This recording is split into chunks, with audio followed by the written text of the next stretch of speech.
இப்போ வந்து எல்லா எல்லா மாநிலங்களும் பேசுகிறாங்க. இந்த இந்த கம்யூனல் எலிமெண்ட்ஸ் மக்களை பிரித்து ரிலிஜனை வந்து ஒரு கருவியாக பயன்படுத்தி வெறுப்பை ஹேட்டை ஸ்ப்ரெட் பண்ணக்கூடிய மோசமான கும்பல் டெல்லியில் ஆட்சி வச்சிருக்காங்க.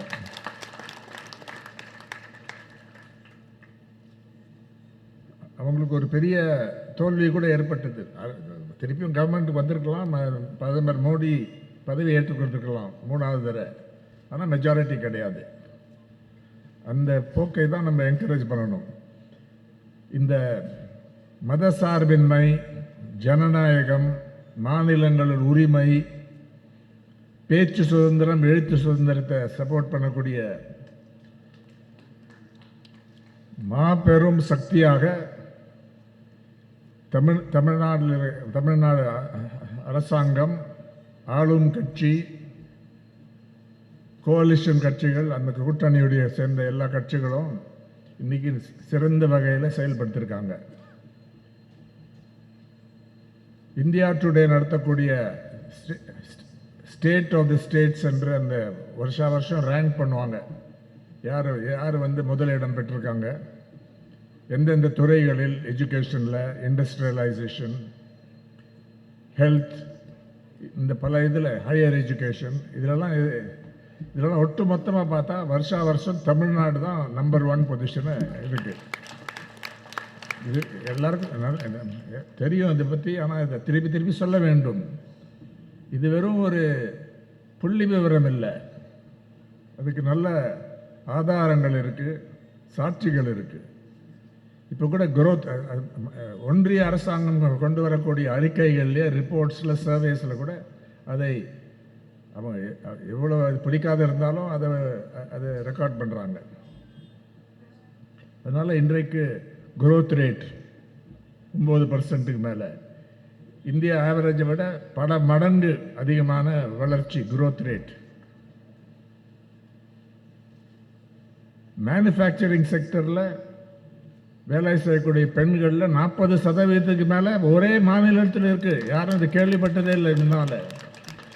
எங்களுக்கு இது தெரியாது, அந்த புள்ளி வரத்துக்கு முன்னால். அந்த அளவுக்கு பெண்களுடைய விடுதலை, அவங்களுக்கு கிடைக்கிற வாய்ப்பு இங்கே ஏற்பட்டிருக்கு. இது 1-2 ஆண்டில் இல்லை, லாங் டேர்மில் வந்தது. ஆனால் இன்னைக்கு அது உச்சகட்டத்தில் அது இருக்குது. இன்னொரு பெரிய ஒரு பாம் ஷெல் என்று சொல்லலாம் அவங்களுக்கு எதிராக. உச்ச நீதிமன்றம் state of Tamil Nadu versus governor of Tamil Nadu and others என்ற அந்த தீர்ப்பில் நீதியரசர் ஜஸ்டிஸ் பார்டிவாலாவும், தமிழ்நாட்டை சேர்ந்த நீதியரசர் மகாதேவன் அவர்களும் ஒரு முக்கியமான தீர்ப்பை அளித்திருக்கிறாங்க. முதலமைச்சர் திருப்பி அதை சொல்றாரு, வெறும் தமிழ்நாடுக்கு மட்டும் இது ஒரு பெரிய வெற்றி இல்லை, இந்தியா முழுவதும் வெற்றி. ஏனென்றால் ஆளுநர் எப்படி ஒரு எலெக்டட் கவர்மெண்ட் செயல்பட வேண்டும் என்பதற்கு ஒரு பெரிய வெற்றி இது. இப்போ இந்தியாவில் நம்ம ஆளுநர் அந்த பட்டியலை பார்த்தீங்கன்னா,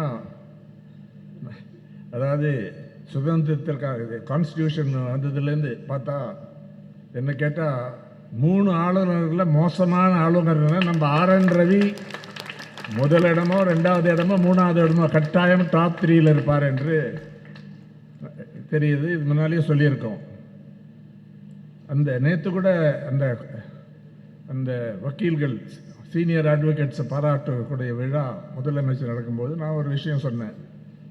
அந்த நியூஸ் வந்த உடனே, பிரேக்கிங் நியூஸ், நீங்கள் சொன்னது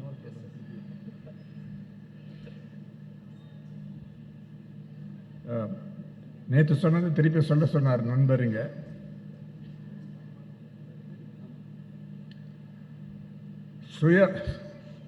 தன்மானம் இருந்தால் உடனடியாக ராஜினாமா செய்து போயிருக்க வேண்டும்.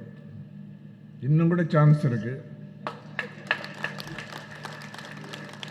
ஃபேர்வெல் பார்ட்டி கொடுத்து கூட நாங்கள் ஒரு டீ பார்ட்டி கொடுத்து கூட அவரை வழி அனுப்ப முடியும். ஏன்னா இங்கே மரியாதையான ஒரு அரசாங்கம் இருக்கு.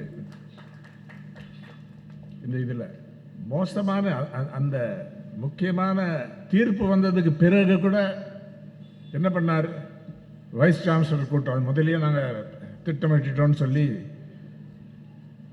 வைஸ் பிரசிடென்ட் கூட்டம் நடத்த பார்த்தார். அவங்களை திருப்பி அவருடைய பவரை காட்டுறதுக்கு ஸ்டேட் யூனிவர்சிட்டிஸில் யாரும் போல, ஒரு வைஸ் சான்சலர் கூட போல. ஏன்னா இன்றைக்கு சிச்சுவேஷன் மாறிவிட்டது, பெரிய அளவுக்கு மாறிவிட்டது. அந்த தீர்ப்பில் பார்த்தீங்கன்னா 415 பேஜ் உள்ள தீர்ப்பில் பல முக்கியமான விஷயங்களை சொல்லியிருக்காங்க. அவங்களால அதை இன்னைக்கு டாலரேட் பண்ண முடியல ஒன்றிய அரசாங்கத்தினால. வைஸ் பிரசிடென்ட் என்னென்னோ பேசியிருக்காரு, அவரை பற்றி நான் இங்கே அதிகமாக விமர்சனம் பண்ண தேவையில்லைன்னு நினைக்கிறேன். வைஸ் பிரசிடென்ட் மரியாதைக்கு. ஆனால் தவறான கருத்துக்களை சொல்லியிருக்காரு. ஒன்று பாராளுமன்றம் தான் சுப்ரீம் சாவரின் என்று சொல்லியிருக்காரு. தப்பு. 8வது கிளாஸ் ஸ்டூடெண்ட்டு கூட தெரியும், இந்தியாவில் இங்கிலாந்தில் யுனைடெட் கிங்டமில் பார்லிமெண்ட் சுப்ரீம், பார்லிமெண்ட் தான் கடைசி அத்தாரிட்டி. இந்தியாவில் அப்படி இல்லை.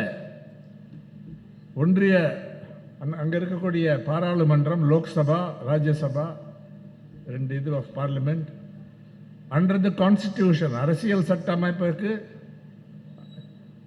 மேல் இல்லை. அரசியல் கான்ஸ்டிடியூஷன் தான் சாவரின், கடைசி வார்த்தை என்று சொல்கிறான். அது திருப்பி டெக்ஸ்ட் புக்ஸில் இருக்குது. இருந்தாலும் நம்ம வைஸ் பிரசிடென்ட் வேற சொல்கிறார், தவறான கருத்தை சொல்கிறார். ரொம்ப ஸ்ட்ராங்காக அந்த ஜட்ஜஸை கூட கிரிட்டிசைஸ் பண்ணி பேசியிருக்காரு. அது சரியில்லை. அந்த பெரிய பதவிக்கு இவங்க அதுக்கு போதுமான மதிப்பு கொடுக்கறது இல்லை. யாரையோ போடுறாங்க, என்னென்னோ பேசுகிறாங்க. கவர்னர் எவ்வளோ பேசியிருக்கார், தமிழ்நாடுடைய பேர் தமிழ்நாடு சரியில்லை, தமிழகம்ங்கிறதா மாற்ற வேண்டும்னு சொல்லிது. இன்விடேஷன் கூட எனக்கு கூட வந்திருக்கு, தமிழகம்னு போட்டு, தமிழகம் ஆளுநர்னு.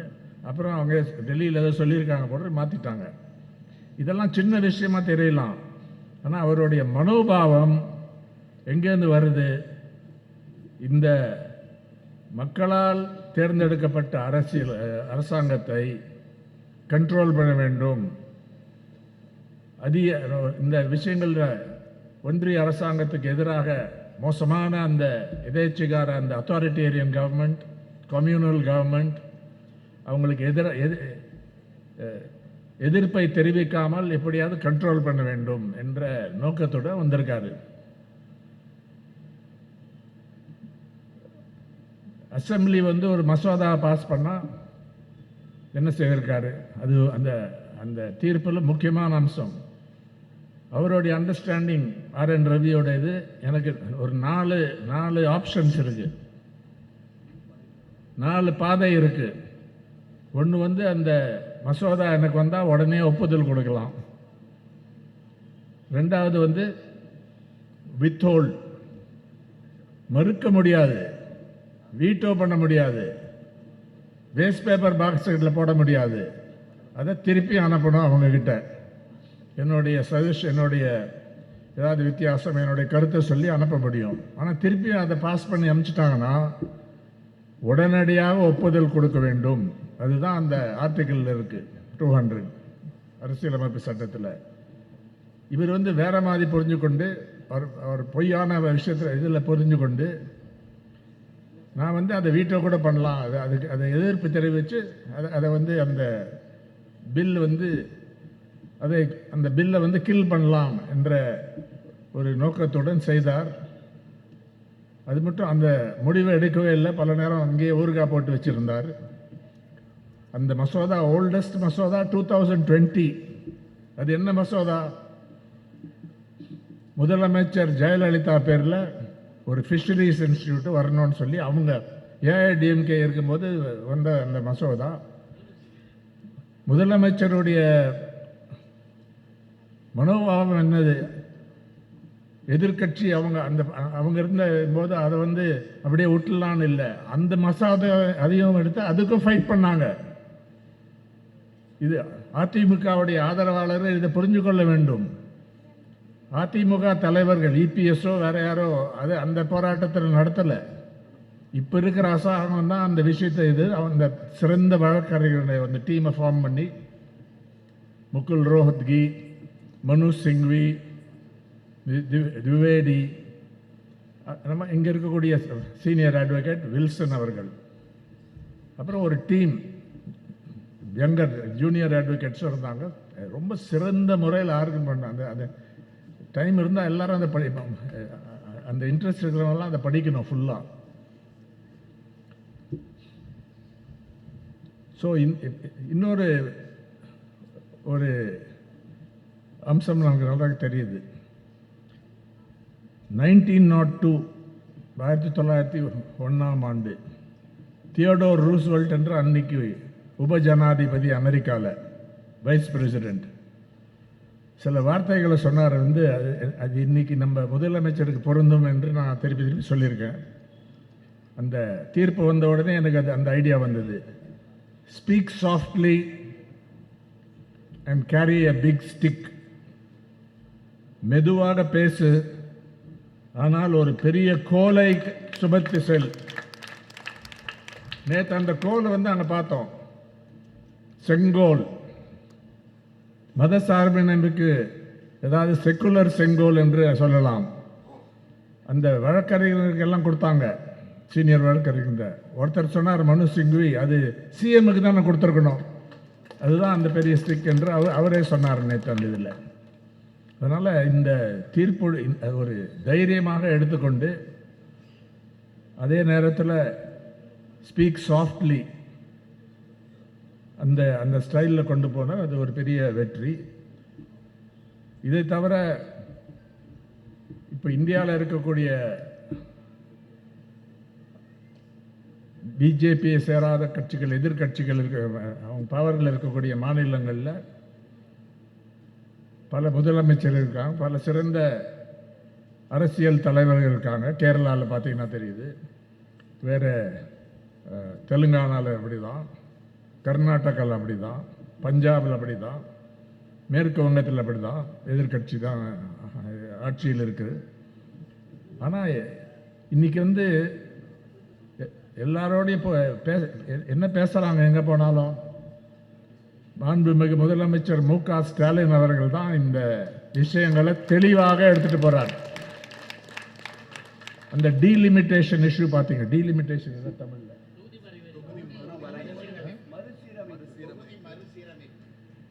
தொகுதி மறுசீரமைப்பு, அந்த விஷயத்தில் ஒரு ஜாயிண்ட் ஆக்ஷன் கமிட்டியை கூட்டார். விஷயங்களை தெளிவாக, இது வரைக்கும் பல பேர் அதை ஃபாலோ பண்ணியிருக்க மாட்டாங்க. ஏன்னா அது ஒரு கடினமான ஒரு விஷயம் புரிஞ்சு கொள்றதுக்கு. ஏன்னா அது அரசியல் சட்டத்தில் ஒன்று இருக்குது, பாப்புலேஷன் பேஸ்ட் என்று. அதாவது நல்ல வளர்ச்சிக்கு தண்டனை கொடுப்பீங்களா, ரெப்ரசன்டேஷன் எந்த கொடுக்குறதுன்னு சொல்லி அந்த முக்கியமான விஷயத்தை தெளிவாக எல்லாருக்கும் எக்ஸ்பிளைன் பண்ணி, அது மட்டும் இல்லாத ஒரு ப்ராக்டிக்கல் ஆக்ஷன் அந்த கமிட்டியை ஃபார்ம் பண்ணிருக்காங்க. வேற மீட்டிங்கும் தொடரும்.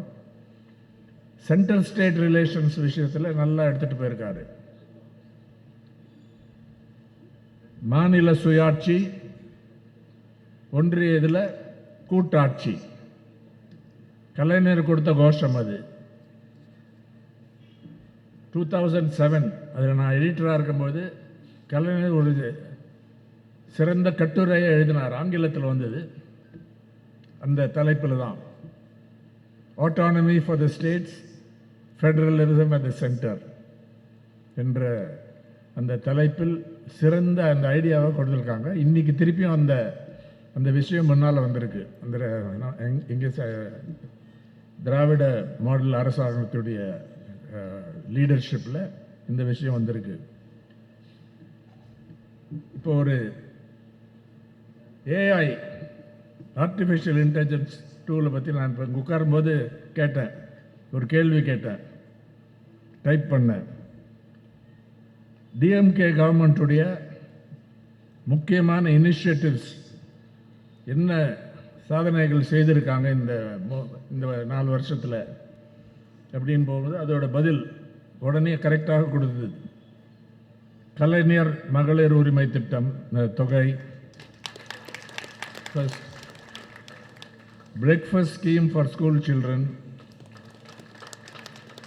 free bus travel for women, Illam Thedi Kalvi, 7 புதிய கவர்மெண்ட் அரசாங்க மெடிக்கல் காலேஜஸ், மூவலூர் ராமாமிர்தம் அம்மையார் ஹையர் எஜுகேஷன் அஷூரன்ஸ் ஸ்கீம், 1000 ரூபாய் மாதம் பெண் ஸ்டூடெண்ட்ஸுக்கு, சிங்கார சென்னை 2.0, அதாவது better roads, train beautification, Chennai metro phase 2, green Tamil Nadu mission, மக்களை தேடி மருத்துவம், ஹெல்த் துறைக்கு பட்ஜெட் இன்க்ரீஸ் பண்ணது, புதிய ஹாஸ்பிட்டல்ஸ். நான் முதலமைச்சர் ஊட்டிக்கு வரும்போது ரொம்ப ஒரு சிறந்த ஒரு கவர்மெண்ட் ஹாஸ்பிட்டலை திறந்து வச்சார். அன்றைக்கி நானும் அதுக்கு போயிருந்தேன். நான் ஊட்டிக்கு பல நேரம் போகிறது உண்டு. அதில் பார்த்தது உள்ளே போனால் ஒரு அந்த மாதிரி நீங்கள் பார்க்க முடியாத ஒரு இதில் ஒரு நவீன முறையில் ஹாஸ்பிட்டல், அங்கே இருக்கக்கூடிய ட்ரைபல் பீப்புள், அங்கே இருக்கக்கூடிய அவங்களுக்கு தனி ஒரு வார்டு, எம்ஆர்ஐ க்ளீனாக இருக்குது. அங்கே வேலை செய்வர்களுக்குடைய குவார்ட்டர்ஸ் இதெல்லாம் பார்த்தா ஒரு சிறந்த இது ஒரு ஒன் ஆஃப் தி ஹாஸ்பிட்டல்ஸ். அதுக்கப்புறம் இந்த ஆன்சர் டீப்சீக் என்ற ஏஐ குளோபல் இன்வெஸ்டர்ஸ் மீட் 2024, தமிழ்நாடுடைய ஏற்கனவே சொல்லிட்டேன் அந்த க்ரோத் ரேட் அந்த மாதிரி இது இருக்குது. அதனால் ஒரு சாலிட் அச்சீவ்மெண்ட் என்று சொல்லலாம். வெறும் பேச்சு இல்லை, மக்களுடைய நம்பிக்கைக்கு வேர்த்தியான ஒரு கவர்மெண்ட் இதெல்லாம் செஞ்சுருக்காங்க. ஏன்னா ஷார்ட் பீரியட் என்று தான் இது இந்த புள்ளி விவரங்களோடு நன்றாக திஸ் ஹஸ் பீன் எஸ்டாப்ளிஷ்ட்.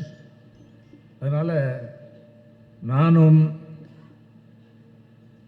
திமுக அரசு எதிர்கட்சிகளோடு சேர்ந்து பெரிய மெஜாரிட்டியோட அடுத்த அசம்பிளி எலெக்ஷனில் வருவாங்கிறது என்னுடைய ஹோப். நான் அதில் ஆழமான நம்பிக்கை வச்சுருக்கேன். அமைச்சர் சேகர் பாபு அவர்களுக்கும் சிறந்த முறையில் இந்த கவர்மெண்ட்டில் செயல்பட வாய்ப்பு, பல பேர் வேறு சில பேருக்கும் சான்ஸ் கிடைக்கலாம். இது வந்தது. இன்னொரு விஷயம் சொல்லணும். இன்றைக்கி enforcement directorate, CBI, income tax department இதெல்லாம் வச்சு மோசமாக தாக்குறாங்க எதிர்கட்சிகளை, அங்கே இருக்கக்கூடிய அவங்க தலைவர்களை, இன்க்ளூடிங் சீஃப் மினிஸ்டர்ஸ் சில ஸ்டேட்ஸில். எல்லா விஷயங்களும் மோசம் நான் சொல்ல மாட்டேன், ஆனால் குறி வச்சு தாக்குறாங்க. நேற்று டாக்டர் சிங்வி ஒன்று சொன்னார் புள்ளி விவரம். அது என்ஃபோர்ஸ்மெண்ட்டை பற்றி தான் இல்லை, என்ஃபோர்ஸ்மெண்ட் டைரக்டரை பொறுத்தவரையிலும் அவர் புள்ளி விவரம் இந்த கேஸ் போட்டதில் 95%, அதாவது மொத்தம் அவங்க கேஸில் 4-5% தான் இந்த பொலிட்டிக்கல் இது அப்படின்னு சொன்னாங்களாம் என்ஃபோர்ஸ்மெண்ட் டைரக்டரேட்டில். ஆனால் அந்த 4-5% பார்த்தா 95% எதிர்கட்சிகளுக்கு எதிராக இது இருக்குது. அப்படின்னா என்ன அர்த்தம்? இது this is being used, misused என்று தெரியுது. அதுக்கும் தயங்காமல், பயப்படாமல் அரசியலை நடத்த வேண்டும். இந்த மதசார்பின்மை பேசிஸில் இருக்கக்கூடிய அரசியல், ஜனநாயக பேசிஸில் இருக்கக்கூடிய அரசியல், மாநிலங்கள் உரிமைகளுக்கு ஃபைட் பண்ணக்கூடிய அரசியல் கட்டாயமாக வெல்ல வேண்டும். இது நம்மளுடைய டியூட்டி டு சப்போர்ட். வெறும் இண்டிவிஜுவல்ஸ் பற்றி சொல்லலை, இந்த வேல்யூஸ், இந்த முக்கியமான கொள்கைகள், இந்த பிரின்சிபல்ஸ், இதற்காக போராடி ரொம்ப ஸ்ட்ராங்காக நின்று இந்த திமுக தலைமையில் இருக்கக்கூடிய அணிக்கும் திமுக அரசாங்கத்துக்கும் பெரிய வெற்றியை கொண்டு வர வேண்டும். அதான் நம்மளுடைய கடமை. தேங்க்யூ.